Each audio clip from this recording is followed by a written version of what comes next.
প্রধান যে বিষয়গুলোকে চিহ্নিত করা হয়েছে যা দেশকে বদলে দিতে পারে, সেখানে প্রথমেই মানুষ বলেছেন যে দেশকে দুর্নীতি মুক্ত করতে হবে, দুর্নীতির বিরুদ্ধে সদা জাগ্রত থাকতে হবে, দুর্নীতিবাজদেরকে আইনের আওতায় নিয়ে আসতে হবে এবং সারা দেশে সরকারি কোনো বিষয়ে বেসরকারি কোনো বিষয়ে কোথাও যেন কোনো দুর্নীতি সংগঠিত হতে না পারে সে ব্যাপারে মানুষ সর্বাধিক তাদের মতামত ব্যক্ত করেছেন।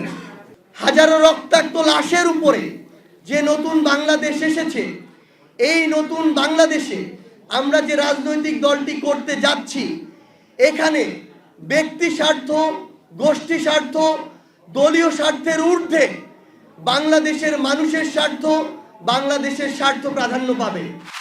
সংস্কারের কথা বলেছে, কিন্তু সংস্কার নিয়ে যদি আমরা প্রতিনিয়ত শুধু অবান্তর আলোচনা করতে থাকি, তাহলে আমাদের যে মূল কাজগুলো, অর্থাৎ দেশের মানুষের সমস্যার সমাধান করা, সেটি নিত্য প্রয়োজনীয় দ্রব্য মূল্যের সমস্যার সমাধান হোক, সেটি রাস্তায় পথ চলার, রাস্তাঘাটের নষ্ট রাস্তাঘাট ঠিক করার সমস্যার সমাধান হোক, আমাদের ভবিষ্যৎ প্রজন্ম ছাত্রছাত্রীদের শিক্ষা ব্যবস্থা হোক, কৃষকদের কৃষি ব্যবস্থা হোক, স্বাস্থ্য ব্যবস্থা, যেটাই হোক না কেন, দেশে যদি একটি সঠিক নির্বাচন হয়, সুষ্ঠু নির্বাচন হয়, ইনশাল্লাহ আল্লাহর রহমতে বিএনপি সরকার পরিচালনার দায়িত্ব পাবে।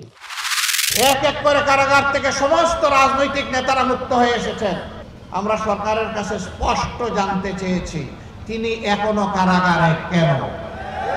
মিথ্যা মামলায় যার উপর জুলুম করলো আওয়ামী লীগ, এখনো কি সেই জুলুম চালু থাকবে?